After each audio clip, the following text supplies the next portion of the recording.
الحمد لله نحمده ونستعينه ونستغفره ونؤمن به ونتوكل عليه ونعوذ بالله من شرور أنفسنا ومن سيئات أعمالنا من يهده الله فلا مضل له ومن يضلله فلا هادي له ونشهد أن لا إله إلا الله وحده لا شريك له ونشهد أن سيدنا ومولانا محمدا عبده ورسوله. أعوذ بالله من الشيطان الرجيم. بسم الله الرحمن الرحيم. وإذ قال ربك للملائكة إني جاعل في الأرض خليفة قالوا أتجعل فيها من يفسد فيها ويسفك الدماء ونحن نسبح بحمدك ونقدس لك قال إني أعلم ما لا تعلمون. وعلم آدم الأسماء كلها ثم عرضهم على الملائكة فقال أنبئوني بأسماء هؤلاء إن كنتم صادقين أو كما قال عليه الصلاة والسلام. پہلے میں اپنا تعارف بھی کروا دوں. تعارف کروانا ایک مسنون عمل ہے تاکہ آپ کو بھی پتہ چلے کہ آپ کس سے پڑھ رہے ہیں، پڑھانے والا کیا ہے. عبداللہ بن مسعود رضی اللہ تعالیٰ عنہ فرمایا کرتے تھے، لوگوں دیکھ لیا کرو تم اپنا دین کس سے حاصل کر رہے ہو. عمن تأخذون دینکم، اپنا دین تم کس سے سیکھ رہے ہو. جن لوگوں سے سیکھو گے ویسے سے تمہاری زندگیوں پر اثرات مرتب ہوں گے. تو الحمدللہ میں نے حفظ بھی کیا اور 5 سالہ تجوید و قرات کا کورس بھی کیا، پھر 8 سالہ درس نظامی بھی کی، اور پھر تخصص فقہ کے اندر اسپیشلائزیشن جس کو مفتی کا کورس کہتے ہیں وہ بھی کیا. ساتھ یونیورسٹیوں کے اندر بھی پڑھا. پنجاب یونیورسٹی سے ایم فل بھی کیا، یہاں الحمدللہ ٹاپ بھی کیا. اور پھر اب اس کے بعد پڑھانے کا سلسلہ شروع ہوا. اب مدرسوں کے اندر بھی پڑھا رہا ہوں. وہاں پہ یہ تفسیر ہی میرا سبجیکٹ ہے. تفسیر پڑھاتا ہوں، فقہ پڑھاتا ہوں، احادیث پڑھاتا ہوں. اور الحمدللہ ITU انفارمیشن ٹیکنالوجی یونیورسٹی جو عرفہ ٹاور کے اندر یونیورسٹی ہے IT کی، تو وہاں میں پروفیسر بھی ہوں. وہاں بھی کچھ قرآن سے ریلیٹڈ فلسفہ قرآن، ٹرانسلیشن، اس حوالے سے کچھ چیزیں ہیں وہاں، وہ بھی پڑھا رہا ہوں. تو چونکہ عام طور پہ یہ دورہ تفسیر کروانے والے علماء نہیں ہوتے، مفتیان کرام نہیں ہوتے، خواتین کروا دیتی ہیں. تو ظاہر ہے بڑا فرق ہوتا ہے کہ خواتین کوئی تفسیر پڑھائیں اور علماء یا مفتیان کرام تفسیر پڑھائیں، تو ظاہر ہے بہت فرق ہوتا ہے. تو ہم نے انشاءاللہ کوشش کر کے یہیں پہ اس کو شروع کیا اور اس کو آگے بڑھائیں گے. سب سے پہلے تو آپ علم کے فضائل پتہ ہونے چاہیے. آپ لوگ یہاں پہ آئے ہیں، آپ کو پتہ ہو آپ کو کیا ملے گا اور اللہ تعالیٰ کے ہاں آپ کا اس آنے کے اوپر کیا مقام و مرتبہ ہوگا. آپ علم حاصل کرنے جا رہے ہیں. قرآن کریم کا علم ہی اصل علم ہے، تو انسان کو پتہ ہونا چاہیے کہ اس کے اوپر کیا ملے گا. تو پہلے میں آپ کو ذرا علم کے فضائل تھوڑے سے بتا دوں. اللہ تعالیٰ سورہ مجادلہ میں فرما رہے ہیں، اعوذ باللہ من الشیطان الرجیم، یرفع اللہ الذین آمنوا منکم والذین اوتوا العلم درجات. اللہ تعالیٰ نے ایمان والوں کے درجے بلند کر دیے ہیں اور ایمان والوں میں سے ان لوگوں کے درجات کو بلند کر دیا جن کو اللہ تعالیٰ نے علم عطا کیا. عبداللہ بن مسعود رضی اللہ تعالیٰ عنہ راوی ہیں، فرماتے ہیں کہ اللہ تعالیٰ نے علماء کی فضیلت عام لوگوں سے 700 درجہ زیادہ بڑھا دی ہے. اللہ تعالیٰ نے علماء کی فضیلت عام لوگوں سے 700 درجہ زیادہ بڑھا دی ہے، اور ہر درجہ کے درمیان اتنی مسافت ہے جو 500 برس کے اندر طے ہو سکتی ہے. تو اللہ تعالیٰ نے علم والوں کے فضائل رکھے ہیں. پھر سورہ زمر میں اللہ تعالیٰ خود فرما رہے ہیں قُلْ هَلْ يَسْتَوِي الَّذِينَ يَعْلَمُونَ وَالَّذِينَ لَا يَعْلَمُونَ، کہ ایمان والے اور وہ لوگ جن کو ہم نے علم دیا ہے اور وہ لوگ جن کو علم نہیں دیا ہے، کیا دونوں برابر ہو سکتے ہیں؟ تو اللہ انکار کر رہے ہیں کہ ہرگز ایسا نہیں ہو سکتا، جن لوگوں کو ہم نے علم دیا اور جن کو نہیں دیا کہ وہ دونوں برابر ہو جائیں۔ تو قرآن کریم کے اندر اللہ تعالیٰ نے بہت سارے فضائل علم والوں کے بتائے ہیں، اور اللہ خود گواہی دے رہے ہیں۔ سب سے بلند آیت علم والوں کی فضیلت میں اللہ کہہ رہے ہیں انما یخشی اللہ من عبادہ العلماء، کہ اللہ تعالیٰ سے ڈرنے کا حق علم والے علماء ہی ادا کر سکتے ہیں۔ ظاہر ایک شخص کے پاس جتنا علم ہوگا وہ اللہ تعالیٰ سے اتنا ڈرے گا، اس کی طبیعت میں مزاج میں اتنا خوف ہوگا، اسے پتہ ہوگا اللہ ہیں کون، اللہ چاہتے کیا ہیں، اللہ ہم سے مانگتے کیا ہیں، ہم اللہ کو کیسے راضی کر سکتے ہیں۔ تو علم ہوگا تو اس کے اندر تقوی آئے گا، للہیت آئے گی، خوف پیدا ہوگا۔ تو اللہ خود گواہی دے رہے ہیں علم والوں کے لیے۔ پھر آپ کو پتہ ہے کہ آپ جو یہ علم سیکھنے جا رہے ہیں یہ سب سے بہترین صدقہ جاریہ، سب سے بہترین صدقہ جاریہ یہ علم بن سکتا ہے۔ ابن ماجہ کی روایت ہے، حضرت ابو ہریرہ رضی اللہ تعالیٰ عنہ فرماتے ہیں کہ رسول اللہ صلی اللہ علیہ وسلم نے ارشاد فرمایا کہ بے شک جو چیزیں ایمان والوں کو ان کے مرنے کے بعد پہنچتی رہتی ہیں نیکیوں کے شکل میں، وہ کیا ہیں؟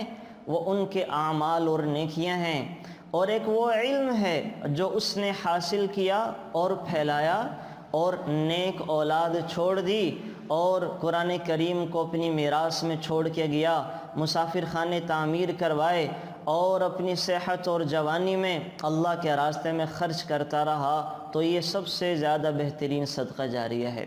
تو علم آپ لوگ ابھی یہ قرآن کریم کو سیکھنے جا رہے ہیں تو انشاءاللہ اس کو سیکھیں گے، آپ دوسروں کو بتائیں گے تو یہ ہم تو فوت ہو جائیں گے لیکن ہمارے بعد یہ سب سے زیادہ بہترین صدقہ جاریہ ہمارے لیے ثابت ہوگا۔ تو ایک تو یہ آپ علیہ السلام نے فضیلت فرمائی، اور اس سے ایک اور بڑی فضیلت جو سرکار دو عالم صلی اللہ علیہ وسلم نے فرمائی ہے وہ علم والوں کے لیے کہ وہ بڑے سخی ہوتے ہیں۔ علم آگے بانٹنا یہ حضور فرما رہے بہت بڑی سخاوت ہے، بہت بڑی سخاوت ہے۔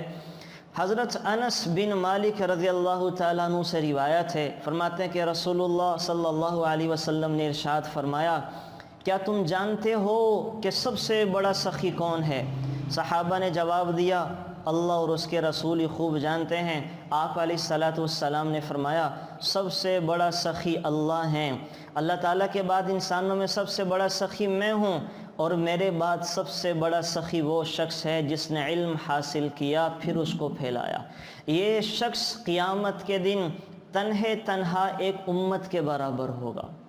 تو کتنی بڑی فضیلت ہے کہ ہمارے پاس اب یہ جو قرآن کریم انشاءاللہ ہم سیکھ جائیں گے، خود بھی اس کے اوپر عمل کریں اور اپنے گھر والوں سے شروع ہو کر جو ہمارے حلقہ احباب میں لوگ ہیں ان کو پہنچائیں، سنائیں، تو ہم سب سے بڑے سخی بن سکتے ہیں۔ ایک آدمی وہ جو مال خرچ کر رہا ہے اللہ تعالیٰ کی نظروں میں وہ بھی سخی ہے، لیکن ایک آدمی وہ جو علم بانٹ رہا ہے اللہ تعالیٰ کی نظروں میں سب سے بڑا سخی وہ ہے۔ اور آپ علیہ السلام کی خوشخبری ہے کہ جو آدمی جس نے علم حاصل کیا پھر اس کو پھیلایا تو یہ میرے بعد سب سے بڑا سخی ہے، اور یہ اکیلا تنہا اللہ تعالیٰ کے ہاں ایک امت کے برابر اٹھے گا۔ اللہ تعالیٰ اس کو ایک امت کے برابر اٹھائیں گے، تو کتنی بڑی فضیلت ہے جو آپ علیہ السلام نے ہمیں علم والوں کے علم حاصل کرنے کے لیے بتا دی ہے۔ اور اسی طریقے سے ایک اور فضیلت ہے جس میں اللہ تعالیٰ علم والوں کو حق دیں گے کہ قیامت کے دن وہ سفارش کریں، قیامت کے دن سفارش کرنے کا اللہ تعالیٰ حق دیں گے۔ ابن ماجہ کی روایت ہے، حضرت عثمان بن عفان رضی اللہ تعالیٰ عنہ نقل کرتے ہیں کہ رسول اللہ صلی اللہ علیہ وسلم نے ارشاد فرمایا قیامت کے روز 3 قسم کی جماعتیں سفارش کریں گے۔ 3 قسم کے لوگ ہیں جو اللہ کے یہاں سفارشی بن کر آئیں گے۔ ایک انبیاء، نمبر 2 علماء، اور نمبر 3 شہداء۔ یہ 3 لوگ ہوں گے جو اللہ کے یہاں سفارشی بن کر آئیں گے۔ تو اللہ تعالیٰ نے اس کی برکت کی وجہ سے سفارش کا حق بھی دیا ہے، اور پھر آپ علیہ الصلوۃ والسلام نے ایک فضیلت یہ ارشاد فرمائی کہ من خرج فی طلب العلم فہو فی سبیل اللہ حتی یرجع، جو شخص علم دین حاصل کرنے کے لیے گھر سے نکلتا ہے وہ واپس آنے تک اللہ کے راستے میں ہے، اللہ کے راستے میں، وہ اللہ کے کام میں لگا ہوا ہے۔ تو جتنے فضائل آپ لوگ گھر سے نکلے ہیں، یہ علم حاصل کرنے کے لیے آئے ہیں، تو آپ اللہ کے راستے میں ہیں، اور جتنے فضائل قرآن کریم میں اللہ کے راستے کے والوں کے ہیں وہ سب فضائل آپ کو ملیں گے۔ آپ علیہ الصلوۃ والسلام نے فرمایا جب انسان علم حاصل کرنے کے لیے گھر سے نکلتا ہے تو بلوں میں چیونٹیاں اور ہواؤں میں پرندے اور جنگل کے اندر درندے اس کے لیے استغفار کرتے رہتے ہیں، اور فرشتے اپنے پروں کو بچھا لیتے ہیں، یعنی ریڈ کارپیٹڈ ایک VIP لوگوں کے لیے بچھایا جاتا ہے۔ لیکن جو قرآن کریم کا علم حاصل کرنے کے لیے کہیں پہ جاتے ہیں تو اللہ تعالیٰ کے فرشتے ان کے اکرام اور اعزاز میں اپنے پروں کو زمین پر بچھا لیتے ہیں۔ تو کتنی فضیلتیں ہیں اور کتنے فضائل ہیں جو آپ علیہ الصلوۃ والسلام علم والوں کے بتا رہے ہیں۔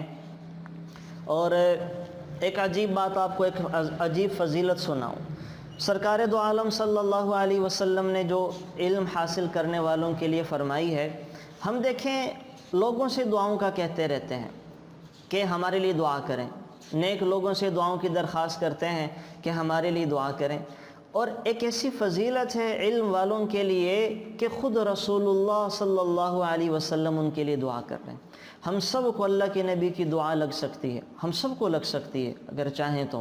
آپ علیہ الصلوۃ والسلام نے کیا فرمایا؟ حضور نے فرمایا نضر اللہ عبدا سمع مقالتی فحفظها ووعاها واداها فرب حامل فقہ غیر فقیہ ورب حامل فقہ الى من هو افقہ منہ۔ حضرت ابن مسعود رضی اللہ تعالیٰ عنہ سے روایت ہے، فرماتے ہیں کہ رسول اللہ صلی اللہ علیہ وسلم نے ارشاد فرمایا اللہ تعالیٰ اس آدمی کو خوش و خرم رکھے، سرسبز و شاداب رکھے، ہرا بھرا رکھے، آباد رکھے۔ کس آدمی کو؟ اب دیکھیں کتنی بڑی دعا آئی ہے کہ حضور فرما رہے ہیں یا اللہ تو اس آدمی کو ہرا بھرا رکھ، خوش و خرم رکھ، سرسبز و شاداب رکھ، آباد رکھ۔ یا رسول اللہ کس کے لیے دعا کر رہے ہیں؟ تو آپ علیہ الصلوۃ والسلام نے فرمایا جس نے میری باتوں کو سنا، اس کو یاد کر لیا اور آگے لوگوں تک اس کو پہنچا دیا، پھیلا دیا، اس آدمی کو اللہ خوش و خرم رکھے، سرسبز و شاداب رکھے۔ آپ تجزیہ کر لیں، مدارس میں جو علماء بیٹھے ہوتے ہیں 70 80 سال کے ہو جاتے ہیں، ان کے چہروں پر نورانیت ہوتی ہے، اللہ ان کے رنگوں کو پھیکا نہیں پڑنے دیتا، اور وہ ایسے بڑھاپے میں بھی باروب رکھتے ہیں۔ اس کی وجہ کیا ہے؟ اللہ کے نبی کی دعا ہے کہ اللہ کے وہ دین کا کام کر رہے ہوتے ہیں تو آپ علیہ الصلوۃ والسلام نے دعا دی ہے کہ اللہ ایسے لوگوں کو خوش و خرم رکھے، سرسبز و شاداب رکھے، ہرا بھرا رکھے، آباد رکھے۔ تو یہ صرف علماء کے ساتھ خاص نہیں ہے، یہ آپ لوگوں کے لیے بھی یہ سارے فضائل حاصل ہو سکتے ہیں۔ آپ یہاں سے علم حاصل کر جائیں، اپنی زندگیوں میں بھی لے کر آئیں، اور آگے لوگوں تک اس کو پھیلانے کی محنت شروع کر دیں۔ آپ کے گھر میں بھی لوگ ہیں، آپ کے خاندان میں بھی لوگ ہیں، اور آپ کے اور دوست احباب بھی ہوں گے، تعلق والے بھی ہوں گے۔ آپ جو سیکھتے جائیں ان کو پھیلاتے جائیں، تو اللہ کی قسم کھا کے کہا جا سکتا ہے کہ سرکار دو عالم صلی اللہ علیہ وسلم کی یہ دعا آپ لوگوں کے لیے بھی ہوگی۔ اللہ تعالیٰ وہ آپ کو بھی سرسبز و شاداب، خوش و آباد رکھے گا۔ اور ایک مرتبہ رسول اللہ صلی اللہ علیہ وسلم مسجد نبوی میں تشریف لے کر آئے تو آپ علیہ الصلوۃ والسلام نے دیکھا کہ ایک مجلس میں کچھ لوگ ذکر کر رہے ہیں، اللہ اللہ اللہ کو یاد کر رہے ہیں، تسبیحات کر رہے ہیں، اور دوسری مجلس میں کچھ لوگ علمی باتیں کر رہے تھے، قرآن کریم کا تذکرہ کر رہے تھے، اللہ تعالیٰ کی باتوں کا تذکرہ کر رہے تھے کہ اللہ نے قرآن کریم میں کیا فرمایا، رسول اللہ صلی اللہ علیہ وسلم کی باتوں کا تذکرہ کر رہے تھے۔ تو آپ علیہ الصلوۃ والسلام نے کیا کیا؟ آپ علیہ الصلوۃ والسلام نے دونوں مجلسوں کو دیکھ کر فرمایا کہ یہ دونوں اچھے کام میں مشغول ہیں، مگر ایک جماعت دوسری سے افضل ہے۔ اور آپ علیہ الصلوۃ والسلام پھر ان لوگوں میں بیٹھ گئے جو علم حاصل کرنے میں مشغول تھے، علم حاصل کرنے میں لگے ہوئے تھے، آپ علیہ الصلاۃ والسلام اس جماعت میں بیٹھ گئے اور فرمایا کہ دونوں ہی خیر پر ہیں، لیکن انما بعثت معلما، کہ اللہ تعالیٰ نے مجھے تو مدرس بنا کے بھیجا ہے، اللہ تعالیٰ نے مجھے معلم بنا کر بھیجا ہے، اور آپ علیہ الصلاۃ والسلام علم حاصل کرنے والوں کی جماعت میں بیٹھ گئے۔ یہی وجہ ہے کہ ایک طرف قرآن کریم کی تلاوت کی جا رہی ہو، نوافل کا وقت آ جائے، اور ایک طرف اگر کہیں پر علمی بات ہو رہی ہو تو علمی بات، علمی کام میں لگنا قرآن کریم کی تلاوت سے، نفلی نماز سے کہیں زیادہ افضل ہے، کہیں زیادہ افضل ہے۔ آپ علیہ الصلاۃ والسلام نے فرمایا جس شخص نے علم کا ایک باب سیکھ لیا، ایک باب، ایک چیپٹر کسی متعلق سے، نماز میں فرائض ہیں، واجبات ہیں، سنتیں ہیں، مستحبات ہیں، یہ ایک ایک چیپٹر کسی نے سیکھ لیا تو آپ علیہ الصلاۃ والسلام فرما رہے ہیں اللہ تعالیٰ 1000 رکعت نماز پڑھنے سے زیادہ اجر و ثواب عطا فرمائیں گے۔ تو بڑے فضائل آئے ہیں علم کے۔ اور اب یہ بھی سمجھ لیں کہ علم ہوتا کیا ہے۔ ابو داؤد کی روایت ہے، آپ نے یاد رکھنا ہے یہ بات، اس کو اپنے ذہن میں رکھنا کہ علم ہوتا کیا ہے، علم کہتے کسے ہیں۔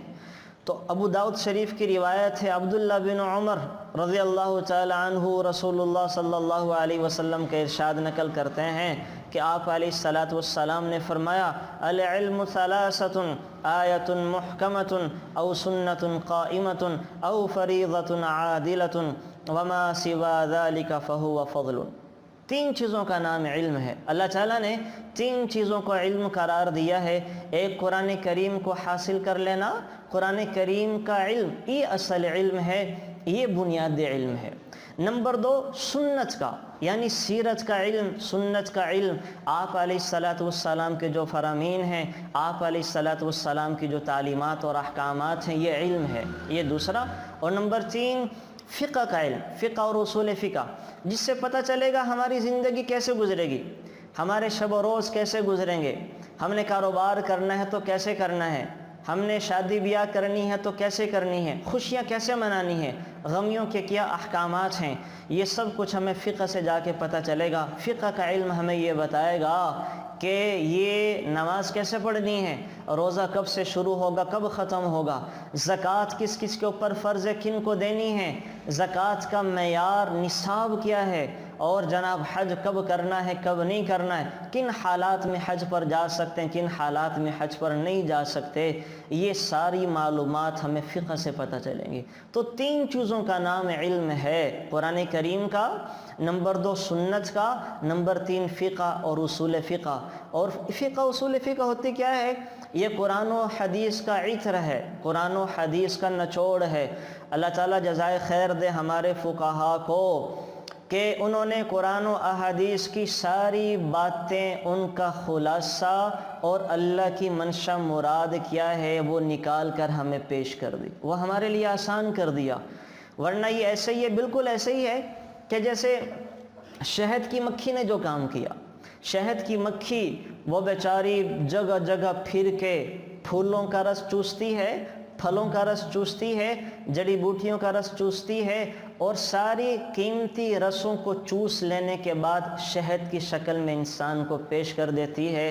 اگر اللہ ہمیں کہتے خود شہد بناؤ تو شاید ساری زندگی لگا کر ہم شہد کے قطرہ بھی نہ بنا پاتے۔ ہم پھولوں کا عرق کیسے نکالتے، ہمیں نہیں پتہ تھا کہ کن کن پھلوں کا رس نکالنا ہوگا، کن کن پھولوں کا رس نکالنا ہوگا، اور کن کن جڑی بوٹیوں کا رس نکال کر شہد بنے گا۔ شاید ساری زندگی اسی ریسرچ میں ہماری گزر جاتی، لیکن اللہ تعالیٰ نے ایک شہد کی مکھی کی عقل میں یہ بات ڈالی کہ وہ انسانوں کے نفع کے لیے پھولوں سے، پھلوں سے، جڑی بوٹیوں سے اور دنیا میں پھر پھر کے وہ کہیں کہیں سے یہ ساری چیزیں اکٹھی کر کے انسان کو شہد پیش کر دیتی ہے۔ تو فقہا بھی ایسے ہی ہیں، انہوں نے سارے قرآن کریم میں غور کیا، انہوں نے 6 لاکھ سرکار دو عالم صلی اللہ علیہ وسلم کی احادیث مبارکہ میں غور کیا، اور ہمیں اس کا خلاصہ نچوڑ پیش کر دیا کہ آپ نے 4 رکعت ایسی ادا کرنی ہے، آپ نے نیت ایسے کرنی ہے، ان 4 رکعتوں کی ادائیگی کا طریقہ یہ ہے، اس میں فرض اتنے ہیں، اس میں واجبات اتنے ہیں، اس میں سنتیں اتنی ہیں، اس میں مستحبات اتنے ہیں، اس میں یہ مکروہات ہیں، یہ کرنے سے نماز ٹوٹ جائے گی، یہ عمل مکروہ تحریمی ہے، یہ عمل مکروہ تنزیہی ہے، یہ فقہا نے ہمیں بتا دیا، پیش کر دیا، شہد کی مکھی کا کام انہوں نے کیا۔ اسی لیے سرکار دو عالم صلی اللہ علیہ وسلم نے فرمایا فقیہ واحد اشد علی الشیطان من الف عابد، ایک فقیہ، ایک مفتی، ایک فقیہ جس کو اللہ نے فقہ کا علم دیا، یہ شیطان پر 1000 عبادت گزاروں سے زیادہ بھاری ہوتا ہے۔ 1000 عبادت گزار ایک طرف ہیں اور ایک مفتی، ایک فقیہ ایک طرف ہے، تو شیطان کو اس مفتی اور فقیہ سے خطرہ ہوگا، عبادت گزاروں سے خطرہ نہیں ہوگا، کہ اس کو پتہ ہے یہ لوگوں کو راہ راست پر لے آئے گا، یہ لوگوں کو گمراہ ہونے سے بچا لے گا، یہ لوگوں کے گھروں کو ٹوٹنے سے بچا لے گا، اس کے پاس ہر مسئلے کا حل ہوگا۔ اس وجہ سے شیطان کے دل میں جتنا خوف اللہ نے ایک فقیہ کا ڈال دیا، کسی شخص کا نہیں ڈالا ہے۔ تو یہ سارے فضائل، اس بات کو بتانے کا مقصد یہ تھا کہ ہم یہ سائنس کا جو علم ہے اور میتھ کا جو علم ہے، آرٹس کا جو علم ہے، یہ علم نہیں ہے، یہ فن ہے، فن۔ یہ اللہ تعالیٰ نے ہمیں معاش کمانے کے طریقے اور گرو بتائے ہیں، تو علم جو ہے جس کے ذریعے سے انسان اللہ تک پہنچ سکتا ہے، اللہ تک رسائی حاصل کر سکتا ہے، وہ ان 3 چیزوں کا نام علم ہے: قرآن کریم کا علم اور احادیث مبارکہ کا علم، نمبر 3 فقہ اور اصول فقہ کا علم۔ تو ماشاءاللہ آپ یہ ساری چیزیں سیکھنے جا رہے ہیں، انشاءاللہ قرآن کریم کے جو حالات، احکامات ہیں وہ بھی آپ کو بتائیں گے، سنت کی باتیں بھی آپ کو انشاءاللہ بتائیں گے، ساتھ ساتھ فقہ، اصول فقہ کا علم بھی انشاءاللہ آپ کو یہاں پہ وہ ہم سکھاتے چلے جائیں گے۔ تو یہ تو ہوگا علم کے فضائل۔ اب اگلی بات آپ سمجھ لیں، ہم مقصودی بات شروع کرنے سے پہلے کہ ہم جو قرآن کریم کی طرف آئیں، سورہ فاتحہ اور قرآن کریم کے حقوق کتنے ہیں، آپ میرے پیچھے پیچھے ایک دعا پڑھ لیں۔ یہ دعا ہر ہمارے بزرگ اپنی کتاب شروع کرنے سے پہلے اپنے شاگردوں کو پڑھایا کرتے تھے، ان کو بتایا کرتے تھے تاکہ اللہ تعالیٰ آسانی پیدا فرما دیں۔ تو آپ بھی میرے پیچھے پیچھے پڑھ لیں گے، میں دہراتا ہوں، آپ دہراتے جائیں۔ ربی یسر ولا تعسر وتممہ بالخیر وبک نستعین یا فتاح یا فتاح یا علیم۔ اس کا ترجمہ ہے ربی یسر، اے اللہ اس علم کے پڑھنے کو میرے لیے آسان کر دے، ولا تعسر، یا اللہ اس علم کو سیکھنے میں مجھے کسی مشکل کا شکار نہ بنا، وتممہ بالخیر، یا اللہ اس کو خیر و عافیت کے ساتھ پایا تکمیل تک پہنچانے کی توفیق عطا فرما، وبک نستعین، اے اللہ ہم تیری ہی توفیق اور مدد سے اس کو سیکھ سکتے ہیں، اس تک پہنچ سکتے ہیں، یا فتاح یا فتاح یا علیم، اے سینوں کو کھولنے والی ذات تو میرے سینے کو بھی کھول دے تاکہ تیرا یہ علم میرے سینے کے اندر سما سکے، یا علیم، اے علم رکھنے والی ذات مجھے بھی اپنے علم میں سے کچھ علم عطا فرما، مجھے بھی علم کا حصہ عطا فرما۔ تو یہ اس دعا کا مطلب ہے، اور یہ دعا جو ہے وہ انشاءاللہ بڑی نافع ہوتی ہے۔ کسی بھی طرح سے قرآن کریم پڑھنے سے پہلے ہمیں اس کو پڑھ لینا چاہیے، یا کوئی بھی کتاب ہم شروع کرنے لگیں تو اس دعا کو ہمیں پڑھ لینا چاہیے۔ اب اگلی بات آپ یہ سمجھیں کہ ہر چیز کے حقوق ہوتے ہیں۔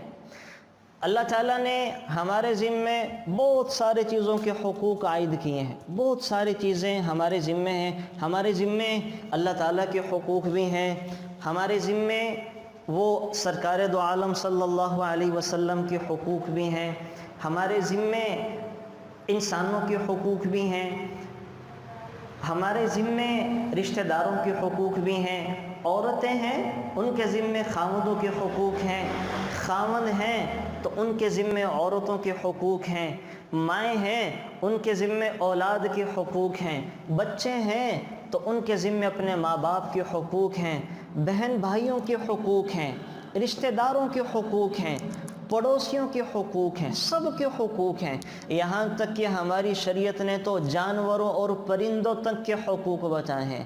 جانور پالے ہیں گھروں میں بلی کی شکل میں، یا جن کی زمیندارہ ہے اور ان کو انسانوں سے خوف ہے، انہوں نے کتے پال رکھے ہیں تو ان کے بھی حقوق ہیں۔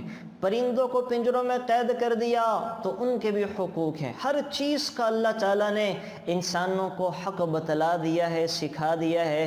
بالکل اسی طرح اللہ تعالیٰ نے یہ قرآن کریم کے بھی حقوق رکھے ہیں، قرآن کریم کے بھی حقوق بتلائے ہیں، لیکن شاید ہمیں نہیں پتہ تھا یا ہم نے سیکھنے کی کوشش نہیں کی، معلوم کرنے کی کبھی کوشش نہیں کی کہ قرآن کریم کے انسانوں پر کتنے حقوق۔ یاد رکھیں 5 حقوق ہیں قرآن کریم کے انسانوں پر، 5 حقوق ہیں قرآن کریم کے انسانوں پر۔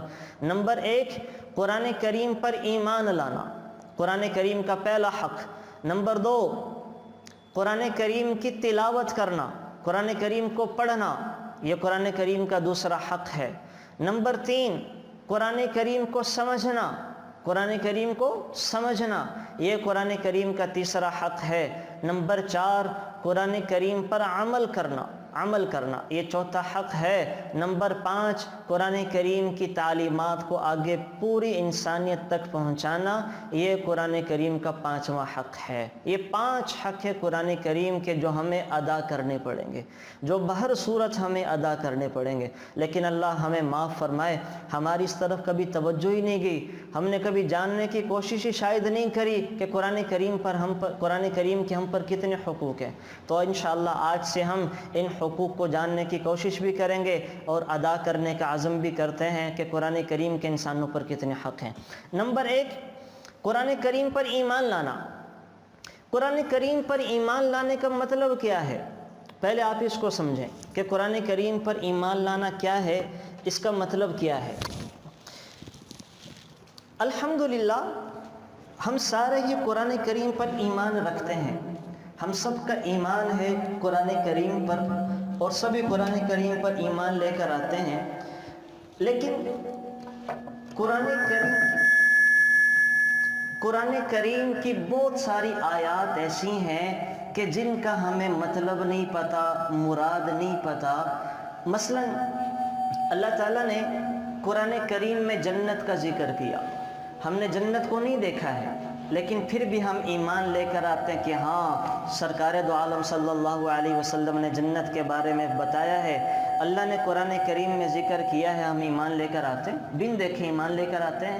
قرآن کریم میں جہنم کا ذکر ہے، ہم نے جہنم کو نہیں دیکھا، بن دیکھے ایمان لے کر آتے ہیں۔ کیوں کہ اللہ تعالیٰ نے قرآن کریم میں ذکر کر دیا ہے۔ قرآن کریم میں اس کائنات کے پیدا کرنے کا ذکر ہے، ہمیں نہیں پتہ اللہ نے اس کو کیسے بنایا، لیکن ہمارا ایمان ہے کانتا رتقا ففتقناہما، زمین آسمان ملے ہوئے تھے، اللہ نے دونوں کو جدا کیا اور جناب ایک دھماکے کے ساتھ اس کائنات کو بنانا شروع کر دیا۔ کائنات کو ختم کیسے کریں گے ہمیں نہیں پتہ، عقل میں یہ بات نہیں آ سکتی، سائنسدان اس بات کا تصور نہیں کر سکتے، لیکن اللہ نے کہا ہے اذا السماء انفطرت واذا الكواكب انتثرت واذا البحار فجرت واذا القبور بعثرت علمت نفس ما قدمت واخرت اذا الشمس كورت واذا النجوم انكدرت واذا الجبال سجرت۔ اللہ کیا کرے گا؟ سورج کو بھی توڑے گا، آسمان کو بھی توڑے گا، اور ستاروں سیاروں کو توڑ کر اللہ تعالیٰ سمندروں میں گرا دیں گے، سمندروں کو اللہ آگ لگا دے گا، ساری زمین کو چٹیل میدان بنا دیں گے، مردے قبروں سے اٹھیں گے۔ عقل میں یہ بات نہیں آ سکتی، لیکن اللہ کہہ رہے ہیں کہ میں ان کی ہڈیوں کو بھی جوڑوں گا، ان کے ذرات زمین میں جہاں جہاں پھیل چکے ہوں گے میں اپنی قدرت سے سب کو اکٹھا کر کے ان کو بولنے کی طاقت بھی دوں گا، زبان پہ اللہ تعالیٰ لگا دیں گے، ہاتھ بولیں گے، انسان کے پاؤں بولیں گے، انسان کا دماغ بولے گا، پاؤں جس طرف کو چلے تھے پاؤں خود انسان کے خلاف یا اس کے حق میں گواہیاں دیں گے۔ تو اللہ یہ اب ہم نے دیکھا نہیں ہے، عقل میں یہ بات آتی کوئی نہیں، لیکن ہم نے کیا کیا ہے؟ ہم ایمان لے کر آئے، ہم نے پڑھا، ہم ایمان لے کر آئے کہ ہاں یا اللہ جو تو نے کہا ہے بالکل یہ برحق ہے، سچ ہے، ہماری عقل میں آئے یا نہ آئے ہم نے اس کو پر ایمان لے کر آنا ہے۔ یہ ہے قرآن کریم پر ایمان لانا۔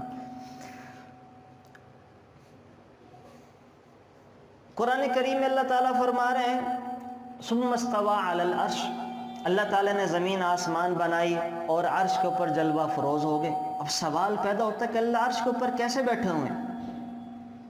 اللہ کی بیٹھنے کی کیفیت کیسی ہے، اللہ بیٹھ کر کیا کر رہے ہیں؟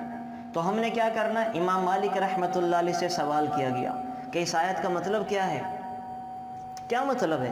حالانکہ اللہ نے آگے خود اتار دی قرآن کریم میں سے صورت میں۔ اصل میں یہاں پہ یہ تنگ کرتا نہیں جانا پڑے گا۔ اللہ تعالیٰ نے آیت اتار دی، وَالرَّاسِخُونَ فِي الْعِلْمِ يَقُولُونَ آمَنَّا بِهِ، کہ جن لوگوں کو میں نے علم کے اندر پختگی عطا کی ہے، راسخ فی العلم ہیں، وہ بھی کہتے ہیں آمنا بھی، یا اللہ بس ہم تیری بات کے اوپر ایمان لے کر آئے، ہماری عقل میں آئے یا نہ آئے ہم ایمان لے کر آتے ہیں۔ تو امام مالک رحمۃ اللہ علیہ سے سوال کیا گیا کہ اللہ تعالیٰ عرش کے اوپر کیسے جلوہ فروز ہیں، تو امام مالک کا یہ جواب یاد رکھیں، اور قرآن کریم کی ان آیات کے بارے میں کہ جن تک عقل کی رسائی نہیں ہے، جن تک انسانی عقل نہیں پہنچ سکتی، سمجھنے سے قاصر ہے، تو امام مالک کی یہ بات آپ لوگوں نے یاد رکھنی۔ انہوں نے فرمایا کہ الاستواء معلوم، ہمیں یہ پتہ ہے قرآن کریم کی روشنی میں کہ اللہ عرش کے اوپر جلوہ فروز ہے، بس اتنا پتہ ہے۔ والکیفیت مجہول، اور اللہ کے عرش پر بیٹھنے کی، جلوہ افروز ہونے کی کیفیت کیا ہے، کیسے بیٹھے ہیں، کس حالت میں ہیں، اس کا ہمیں علم نہیں ہے، یہ ہمیں نہیں پتہ ہے۔ والسؤال عنہ بدعۃ، اور اس بارے میں سوال کرنا کہ اللہ کیسے بیٹھے ہیں، اللہ کیا کر رہے ہیں، اس بارے میں سوال کرنا بھی جائز نہیں ہے، یہ حرام ہے، حرام۔ تو یہی وجہ ہے کہ قرآن کریم کی بہت ساری آیات ہیں جن کو متشابہات کہتے ہیں، حروف مقطعات ہیں، الف لام میم صاد، حا میم عین سین قاف، الف لام میم، ان کا مطلب اللہ نے کسی کو بھی نہیں بتایا، کسی کو بھی ان کا مطلب نہیں پتا، بس ہم نے کیا کرنا ہے، ایمان لے کر آنا ہے کہ اللہ ہاں ہم ایمان لے کر آئیں، ہم ایمان لے کر آئیں، بن دیکھے جو تو نے کہا ہے، تیری آیات پر یقین رکھتے ہیں، جو تو نے قرآن کے اندر فرما دیا، ہمیں سمجھ میں آئے نہ آئے، ہماری چھوٹی چھوٹی عقلوں میں آئے نہ آئے، ہم اس کے اوپر ایمان لے کر آتے ہیں۔ یہ ہوتا ہے ایمان، قرآن کریم پر ایمان لانا۔ اور اس کی میں آپ کو عجیب مثال سناؤں، ایمان بالغیب کہتے کسے ہیں؟ جب سرکار دو عالم صلی اللہ علیہ وسلم معراج پر تشریف لے کر گئے ہیں، اور ایک ہی رات میں معراج سے واپسی بھی ہو گئی، بیت اللہ سے بیت المقدس کا سفر، وہاں سے پھر 7 آسمانوں کا سفر، پھر سدرۃ المنتہا کا سفر، پھر اللہ کے عرش کا سفر، اللہ سے ملاقات، اور اسی رات میں پھر واپسی، یہ سارا انسانی عقل میں نہیں آ سکتا۔ سرکار دو عالم صلی اللہ علیہ وسلم جس بستر کو گرم چھوڑ کر گئے تھے، سردیوں کے دن تھے، جب واپس آئے ہیں تو آپ علیہ السلام کا بستر ویسے کہ ویسا گرم تھا۔ اللہ تعالیٰ نے وقت کو اپنے نبی کے لیے روک لیا۔ اب آپ علیہ السلام حضرت خدیجہ کو آ کر یہ سارا واقعہ سنا رہے ہیں کہ اللہ تعالیٰ نے مجھے ایک ہی رات میں یہ معراج کروا دی، سب کچھ کیا۔ تو حضرت خدیجہ کہنے لگی آپ لوگوں کو نہ بتائیے گا، لوگ آپ کی بات کی تردید کریں گے، لوگوں کی عقلوں میں یہ بات نہیں آئے گی، آپ کو جھٹلائیں گے۔ لیکن آپ علیہ السلام نے فرمایا کہ میں تو لوگوں کو بتاؤں گا، میں تو لوگوں کو بتاؤں گا۔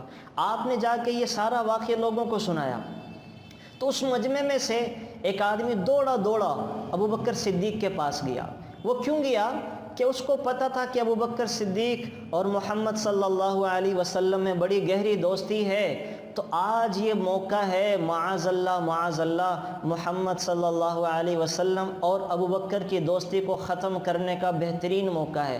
جب یہ میں بات ابو بکر کو بتاؤں گا کہ محمد ایسے ایسے کہہ رہے ہیں، تو ابو بکر بھی سمجھیں گے یہ تو جھوٹ ہے، یہ تو فراڈ ہے، اور یہ تو وہ اللہ تعالیٰ کے اوپر بہتان باندھ رہے ہیں۔ یہ بات تو عقل میں آ ہی نہیں سکتی کہ ایک آدمی ایک ہی رات میں اتنا لمبا سفر کر واپس بھی آ جائے۔ تو آج بہترین موقع ہے ابو بکر صدیق اور محمد کی دوستی کو ختم کرنے کا۔ اب وہ آدمی ابو بکر صدیق کے پاس آیا اور آ کر کہنے لگا آپ کی کیا رائے ہے ایسے شخص کے بارے میں جو یہ دعویٰ کرے کہ میں ایک ہی رات میں بیت اللہ سے بیت المقدس چلا گیا، اور بیت المقدس سے 7 آسمانوں کی سیر بھی کر کے آ گیا، جنت بھی دیکھی، جہنم کے مناظر بھی دیکھے، اور اللہ سے ملاقات بھی کی ہے، اور واپس بھی اسی رات میں آ گیا، کیا رائے ہے آپ کے ایسے شخص کے بارے میں؟ ابوبکر صدیق نے سوال کیا یہ کہنے والا کون ہے، یہ کون کہہ رہا ہے؟ تو اس آدمی نے جواب دیا یہ کہنے والے تمہارے دوست محمد ہیں صلی اللہ علیہ وسلم۔ ابوبکر نے کہا اچھا اگر یہ محمد ہیں صلی اللہ علیہ وسلم تو انہوں نے سچ کہا ہے، انہوں نے سچ کہا ہے، انہوں نے ایسا ہی کیا ہوگا، انہوں نے ایسا ہی کیا ہوگا۔ یہاں سے پھر جو ہے وہ ابوبکر صدیق کا لقب پڑا ابوبکر صدیق۔ صدیق کا مطلب ہوتا ہے ہر چیز میں آپ علیہ الصلاۃ والسلام کی تصدیق کرنے والے۔ پھر آپ علیہ الصلاۃ والسلام نے ابوبکر کو لقب بھی دیا صدیق کا، ہر چیز میں تصدیق کرنے والے۔ ان کی عقل میں حضور کی بات آتی تھی یا نہیں آتی تھی، لیکن آپ علیہ الصلاۃ والسلام کی بات کو فالو کر تصدیق کر دیا کرتے تھے۔ اور اسی کو اللہ تعالیٰ نے سورہ بقرہ کے شروع میں کہا ہے کہ الف لام میم ذالک الکتاب لا ریب فیہ ھدی للمتقین، یہ قرآن ہدایت نامہ ہے کن لوگوں کے لیے؟ الذین یؤمنون بالغیب، پہلی آیت جو غیب پر ایمان رکھتے ہیں کہ قرآن کریم میں ساری چیزیں ہیں مغیبات کے حوالے سے، سب کچھ ہے ہی پردے میں، صرف ماننا ہی ماننا ہے، اطاعت کرنی ہی کرنی ہے۔ میں اگر کہوں گا سود کو چھوڑ دو، تمہیں بظاہر سود میں فائدہ نظر آئے، لیکن میں رب کہہ رہا ہوں کہ اس میں نقصان ہے تو نقصان سمجھو۔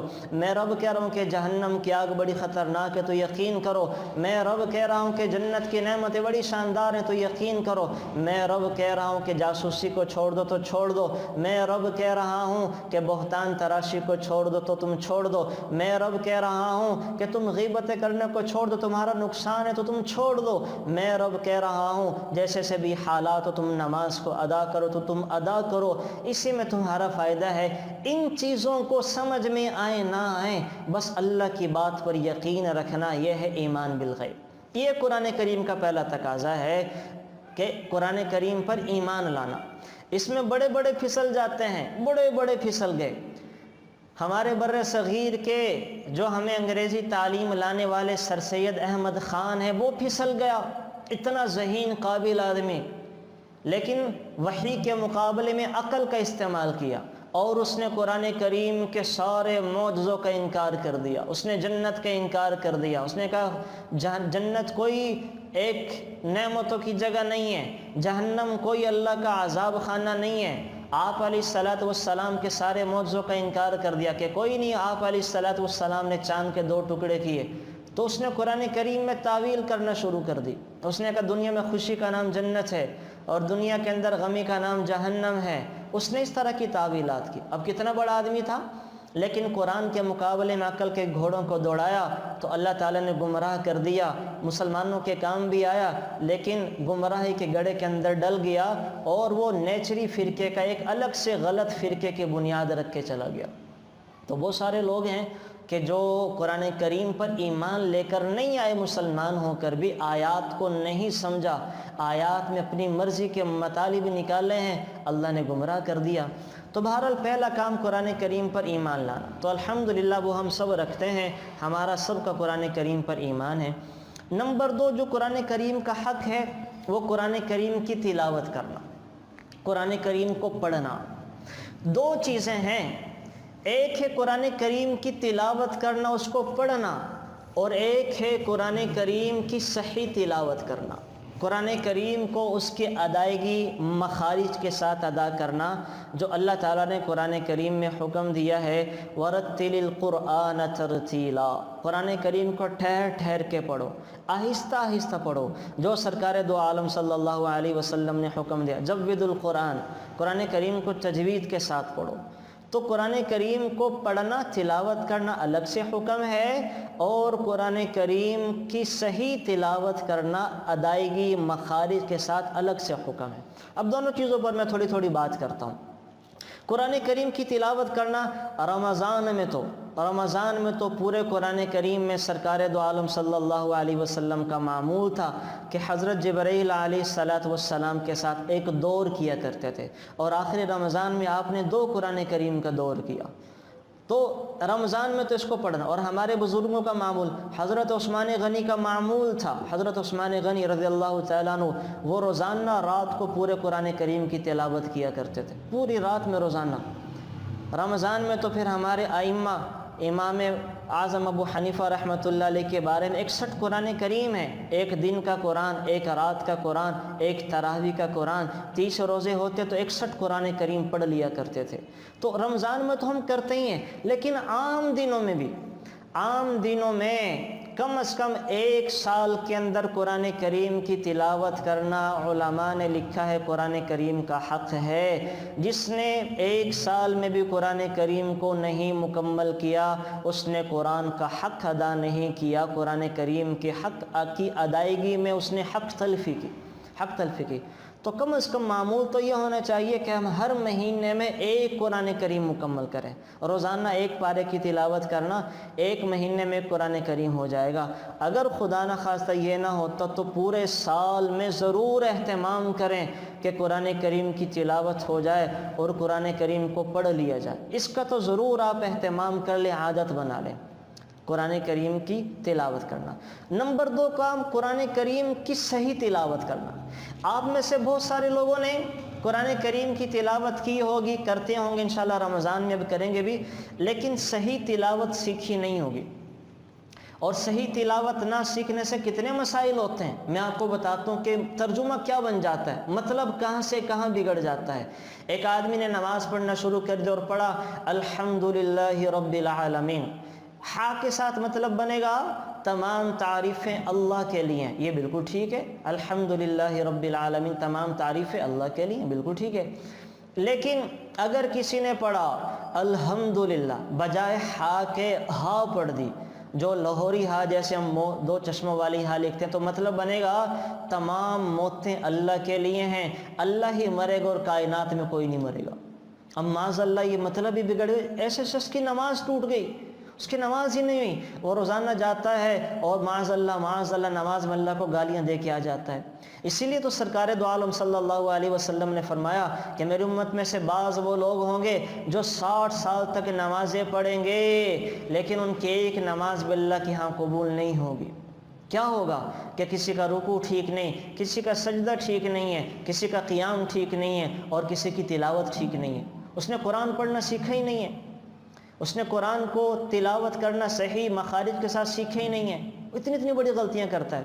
تو الحمدللہ میں اتنی بڑی غلطی ہے۔ اب آپ آگے آئیں، ہم پڑھتے ہیں سورہ کافرون، بسم اللہ الرحمن الرحیم، قل یا ایہا الکافرون لا اعبد ما تعبدون۔ اب لام میں الف بھی ہے، تھوڑا لمبا بھی کرتے ہیں مد کی وجہ سے، چلیں کوئی مد کی وجہ سے لمبا نہ کرے، لا کو پڑھ دے، لا اعبدو، مطلب ٹھیک بنے گا۔ مطلب کیا بنے گا؟ اے نبی جی کافروں سے کہہ دیجئے جن بتوں کی تم عبادت کرتے ہو، میں اللہ کا نبی ان بتوں کی عبادت نہیں کرتا۔ مطلب ٹھیک ہے، بالکل ٹھیک ہو گیا۔ لیکن اگر کسی نے پڑھا، کیا پڑھا؟ قل یا ایہا الکافرون لا اعبد ما تعبدون، لام کا الف نہیں ملایا، تو مطلب کیا بنے گا؟ اے نبی جی کافروں سے کہہ دیجئے جن بتوں کی تم عبادت کرتے ہو، میں اللہ کا نبی بھی انہی بتوں کی عبادت کرتا ہوں۔ جن بتوں کی تم عبادت کرتے ہو، میں اللہ کا نبی بھی انہی بتوں کی عبادت کرتا ہوں۔ اب اس سے کیا ہوا؟ اس کی نماز ٹوٹ گئی، اور معاذ اللہ رسول اللہ صلی اللہ علیہ وسلم پر الزام اور بہتان لگا دیا، اور قرآن کا مطلب بھی بالکل بدل دیا گیا۔ تو کتنا نقصان ہوا کہ صرف نہ سمجھنے نہ پڑھنے کی وجہ سے۔ اور سناؤں آپ کو، اب قاف ہے قرآن کریم میں 2 نقطوں والا جو قاف ہوتا ہے، اب اللہ تعالیٰ کہہ رہے نزل علی قلبک، اے نبی جی یہ قرآن ہم نے آپ کے دل پر اتارا ہے، نزل علی قلبک، آپ کے دل پر یہ قرآن اتارا گیا ہے، یہ ٹھیک ہے۔ لیکن اگر کسی نے بجائے قاف کے کاف پڑھ دیا، یعنی کراچی والا کش والا کاف، قلبی کا پڑھ دیا، کیا؟ نزل علی قلبی کا، تو مطلب بنے گا اے نبی جی ہم نے قرآن کو آپ کے کتے پر اتار دیا، مطلب ہی بگڑ گیا، مطلب ہی بدل گیا۔ تو اللہ معاف فرمائے، ہم ایسا کرتے بھی ہیں، میں نے خود کئیوں سے سنا، اور اتنی بڑی بڑی غلطیاں کرتے ہیں جسے لحن جلی کہتے ہیں، جس کے کرنے سے نماز ہی ٹوٹ جاتی ہے، اور لوگ کر رہے ہوتے ہیں، لحن جلی کا ارتکاب کر رہے ہوتے ہیں۔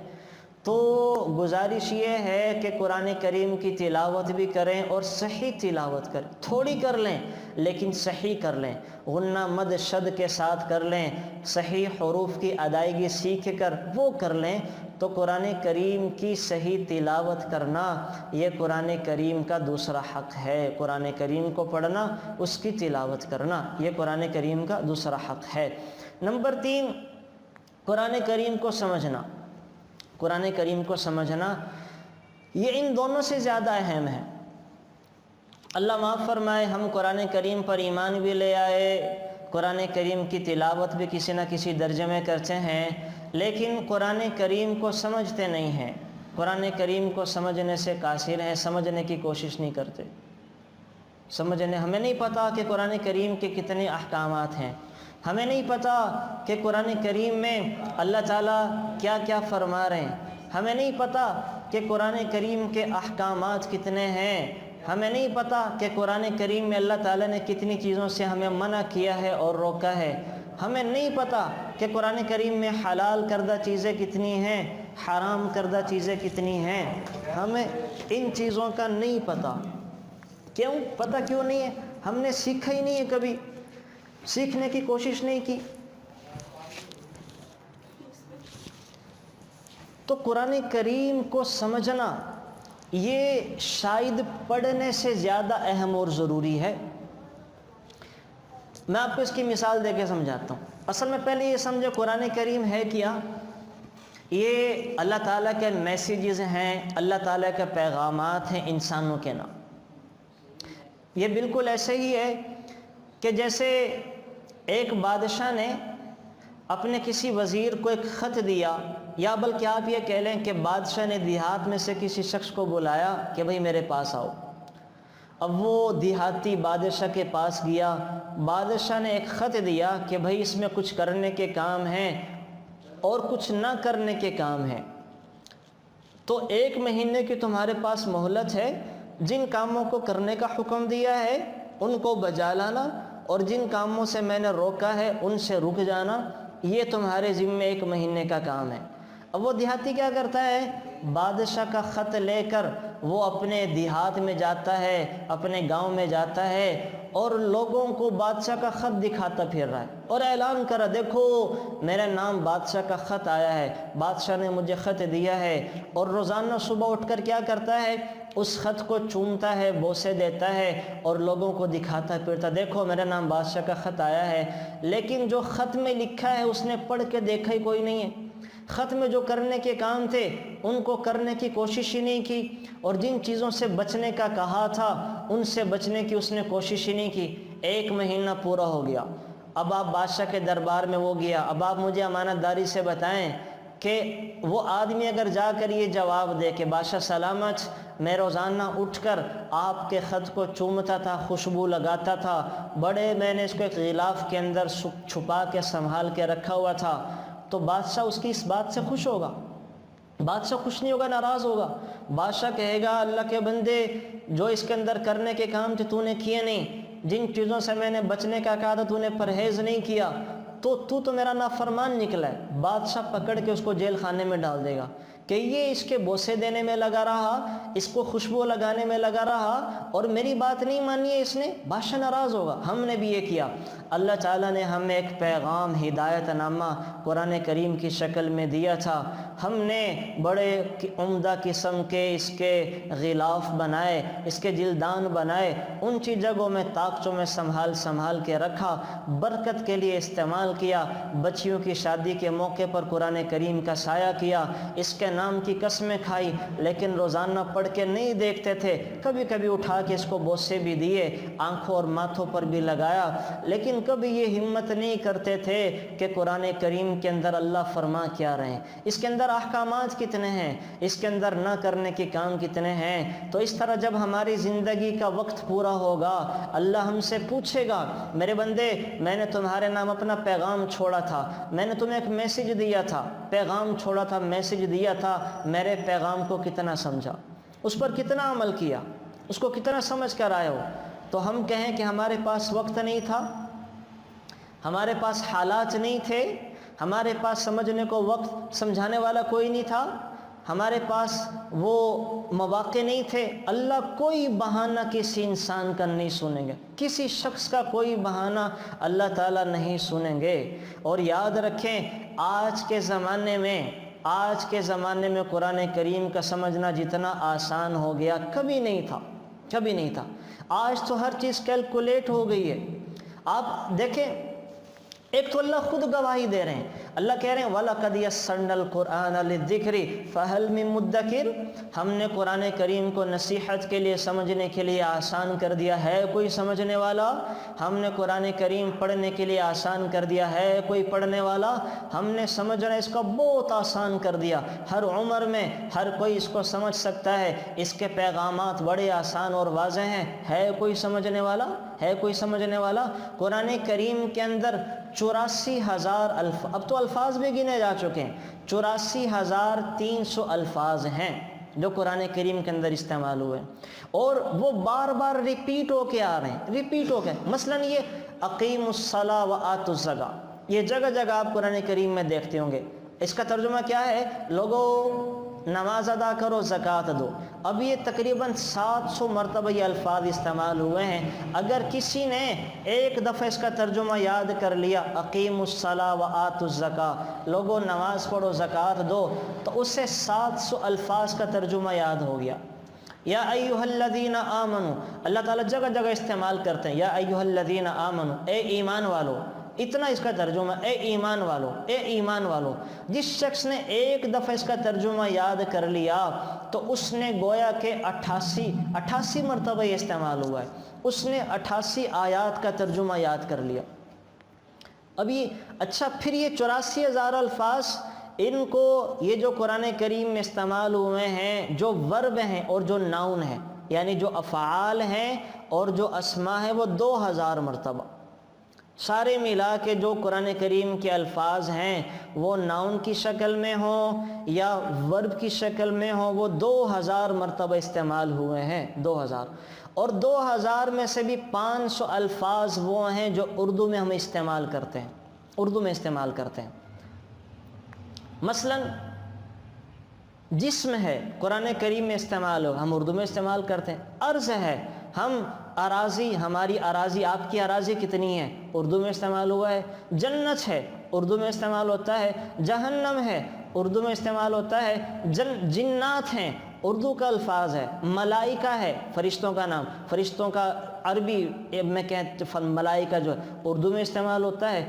آپ قرآن کریم شروع سے لے لیں، الف لام میم ذالک الکتاب، کتاب کا لفظ اس اردو میں استعمال ہوتا ہے۔ لا ریب فی، لا ریب ہم اردو میں بھی بولتے ہیں کہ اس میں کوئی شک نہیں، مجھے کوئی ریب نہیں ہے، شک نہیں ہے۔ ھدی للمتقین، ہدایت کا لفظ اردو میں استعمال ہوتا ہے۔ متقین ہم سب بولتے ہیں کہ یہ متقی آدمی ہیں، اردو میں استعمال ہوتا ہے۔ تو آپ خود دیکھ لیں کہ کتنے الفاظ ہیں جو اردو میں استعمال ہوتے ہیں۔ 500 الفاظ ایسے ہیں جو 2000 میں سے جو اردو میں استعمال ہوتے ہیں۔ باقی بچے کتنے؟ باقی بچے صرف 1500 الفاظ ہیں جو اردو میں عربی کے ہیں، ناؤن پروناؤن کی شکل میں، اور ہمیں ان کو سمجھنا ہے اور یاد کرنا ہے۔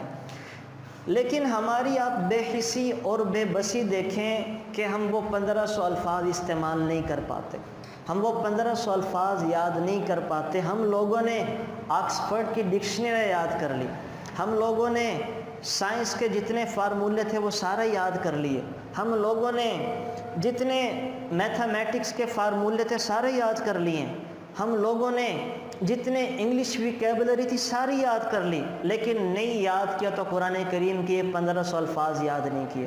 اگر اللہ تعالیٰ نے مجھ سے آپ سے سوال کر لیا کہ تم لوگوں نے اپنے دماغ کے اندر انگلش کے الفاظ یاد کر لیے، میتھ کے فارمولے، سائنس کے فارمولے اور سائنس کی ساری معلومات تم نے یاد کر لی، میرے قرآن کریم کے 1500 الفاظ تم یاد کر کے میرے کلام کو نہیں سمجھ سکتے تھے، تو میرے اور آپ کے پاس اس کا کوئی جواب نہیں۔ تو صرف آپ نے بتایا نا کہ غور کریں، الف لام میم ذالک الکتاب لا ریب فیہ ھدی للمتقین الذین یؤمنون، ایمان والے ہم اردو میں استعمال کرتے ہیں۔ یؤمنون بالغیب، غیب کا لفظ اردو میں استعمال ہوتا ہے۔ ویقیمون الصلاۃ، صلاۃ کا لفظ اردو میں استعمال ہوتا ہے۔ وَيُؤْتُونَ الزَّكَاةَ، زکوٰۃ کا لفظ اردو میں استعمال ہوتا ہے، تو باقی بچا کیا ہے؟ تو میں نے عرض کیا کہ 1500 الفاظ ہیں جن کو سیکھنے کی ضرورت ہے۔ اگر ہم نے یہ سیکھ لیے تو آپ یقین کریں سارے قرآن کریم کو سمجھنا آسان ہو جائے گا، اور یوں ہم قرآن کریم کا حق ادا کر سکتے ہیں۔ تو قرآن کریم کا جو تیسرا حق تھا وہ قرآن کریم کو سمجھنا ہے۔ تو انشاءاللہ نیت کریں آپ تمام احباب کہ قرآن کریم کو سمجھیں گے اور سمجھ کر اس کے اوپر عمل کرنے کی کوشش کریں گے۔ تو یہ تیسرا حق تھا۔ چوتھا حق قرآن کریم کا وہ قرآن کریم پر عمل کرنا ہے، قرآن کریم پر عمل کرنا۔ ایک موٹی سی بات ہے، اگر آپ سمجھیں گے نہیں تو عمل کیسے کریں گے؟ ایک آدمی کو پتہ ہی نہیں ہے کہ قرآن کریم کے اندر کیا کیا ہے، اللہ تعالیٰ کیا کیا میسیجز ہمیں دے رہے ہیں، کیا کیا احکامات ہیں، تو وہ جب سمجھے گا ہی نہیں تو عمل کیسے کرے گا؟ تو سمجھ آ گئی تو انشاءاللہ عمل کرنا بھی آسان ہوگا۔ اب قرآن کریم کے اندر علامہ سیوطی کے مطابق 500 آیات ہیں احکام کی، صرف 500 آیات، جن میں اللہ تعالیٰ نے حلال اور حرام کا حکم دیا، جس میں ہماری عبادات بھی ہیں، ہمارے معاملات بھی ہیں، ہمارے اخلاقیات بھی ہیں، ہماری معاشرت بھی ہیں، ہمیں سزاؤں کا بھی سنا دیا۔ اور جبکہ بعض علماء اور جمہور کے مطابق 300 آیات ہیں احکام کی، تو آپ 500 کے بجائے 300 کا لے لیں تو 300 حکموں کو سمجھنا کون سا مشکل کام ہے؟ ان 300 کو ہم پھر 5 چیزوں کے اندر منحصر کرتے ہیں، عبادات ہیں، معاملات ہیں، اخلاقیات ہیں، ہماری معاشرت ہے، اور ہمارے حدود اور تعزیرات ہیں۔ عبادات کے زمرے میں پھر کیا کیا چیزیں ہیں، معاملات کے اندر کیا کیا ہیں، اخلاقیات کے چیپٹر میں کیا کیا ہیں، معاشرت کے اندر کیا کیا ہے، اور حدود اور تعزیرات کے جو سزاؤں والا چیپٹر ہے کیا کیا ہے۔ تو یہ سمجھنا بڑا آسان ہے، اور اگر نہیں سمجھا، خدا نہ خواستہ نہیں سمجھا، تو بڑی سخت آیت ہے اللہ تعالیٰ جو فرما رہے ہیں قرآن کریم میں۔ اللہ تعالیٰ کہہ رہے ہیں وَمَنْ أَعْرَضَ عَنْ ذِكْرِي فَإِنَّ لَهُ مَعِيشَةً ضَنْكًا وَنَحْشُرُهُ يَوْمَ الْقِيَامَةِ أَعْمَى قَالَ رَبِّ لِمَ حَشَّرْتَنِي أَعْمَى وَقَدْ كُنْتُ بَصِيرًا۔ جو لوگ میرے قرآن سے اعراض کریں گے، جو لوگ میرے قرآن کو نہیں پڑھیں گے، جو لوگ میرے قرآن کو نہیں سمجھیں گے، میں کیا کروں گا؟ ان کو 2 سزائیں دوں گا، ایک دنیا کی سزا، ایک آخرت کی سزا۔ دنیا کی کیا سزا ہے؟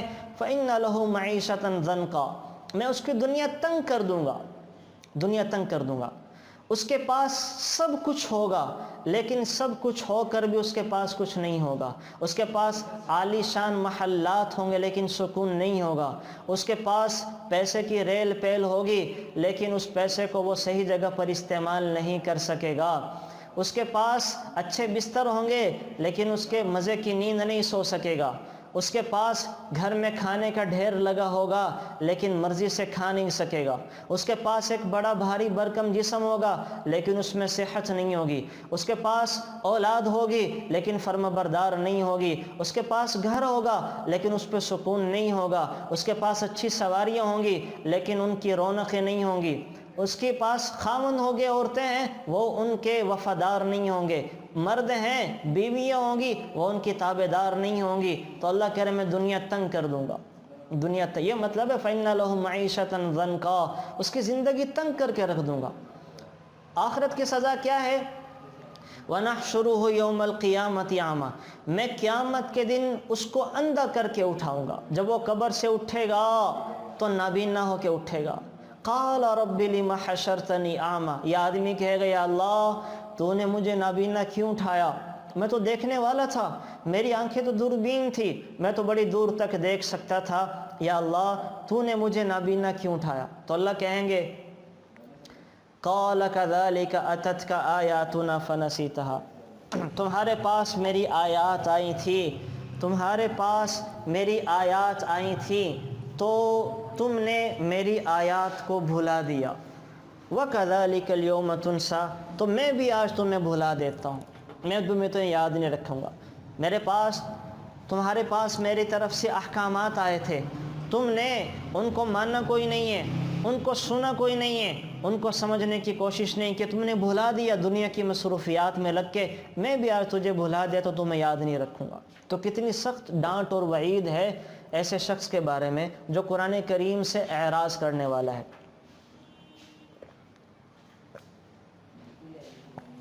اور میں نے آپ کو اعراض کا مطلب بتا دیا ہے کہ نہ اس کی تلاوت کرنا، نہ سمجھنے کی کوشش کرنا، نہ عمل کرنے کی کوشش کرنا.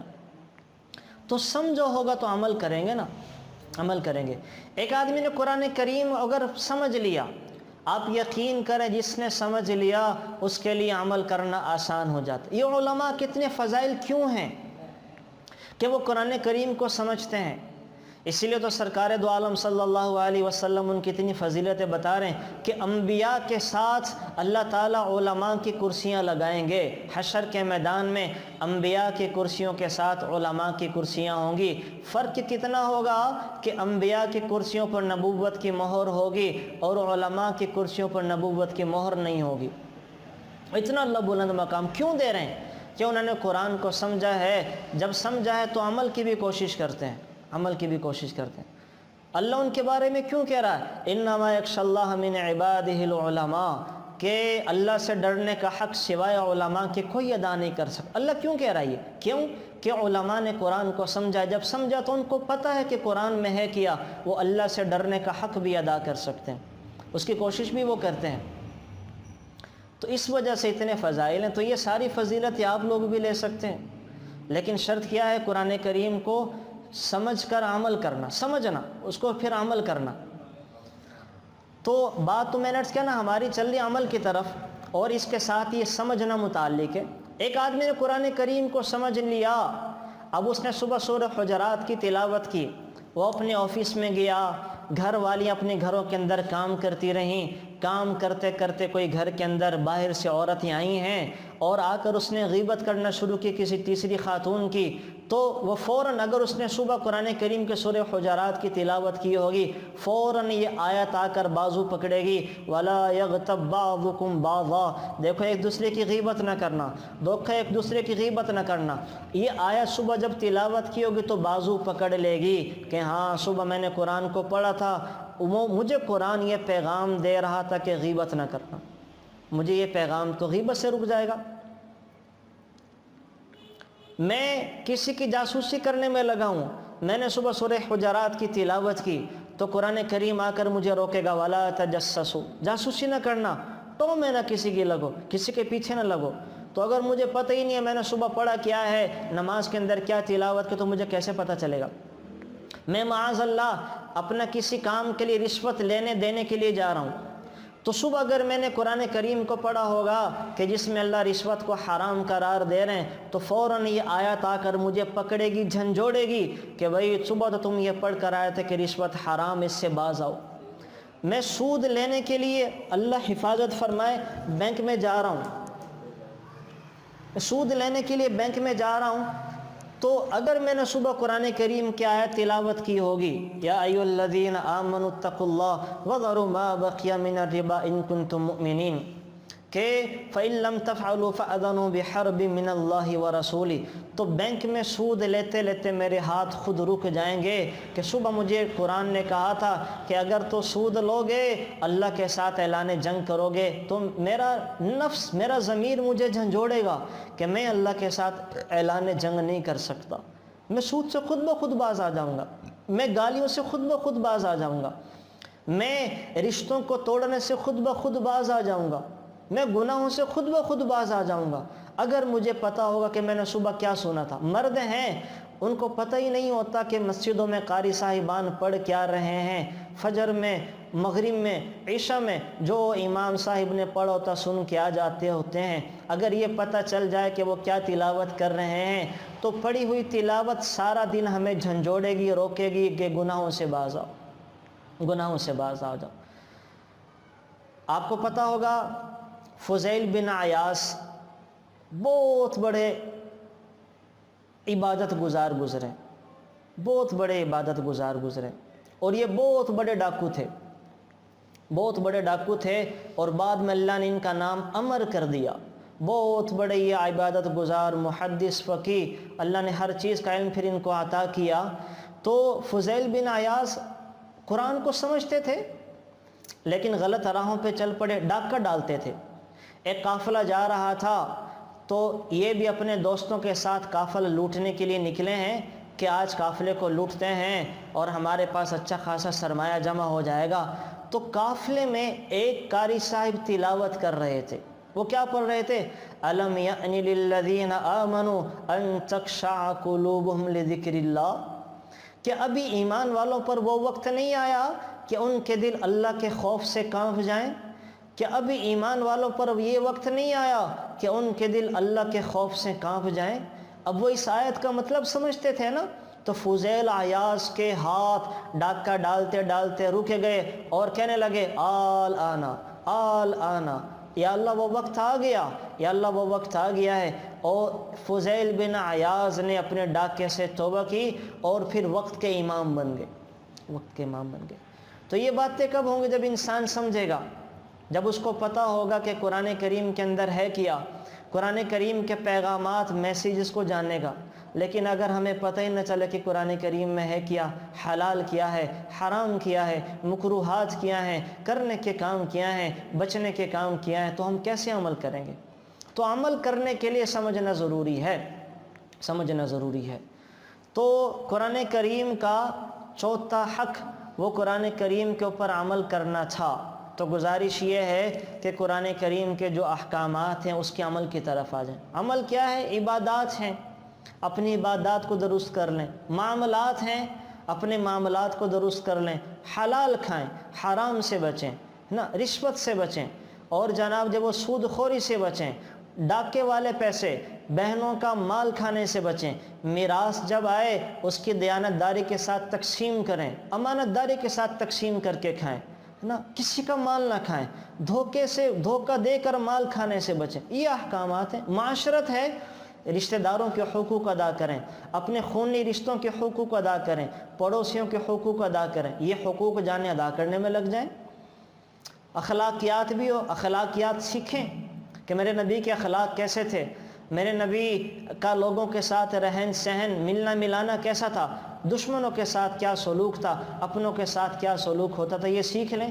حدود اور تعزیرات، یہ جو سزائیں ہیں ان کے قریب بھی نہ جائیں، جن کے اوپر اللہ نے حد نافذ کی ہیں، کوڑوں کی سزائیں جاری کی ہیں، ان کے قریب بھی نہ جائیں۔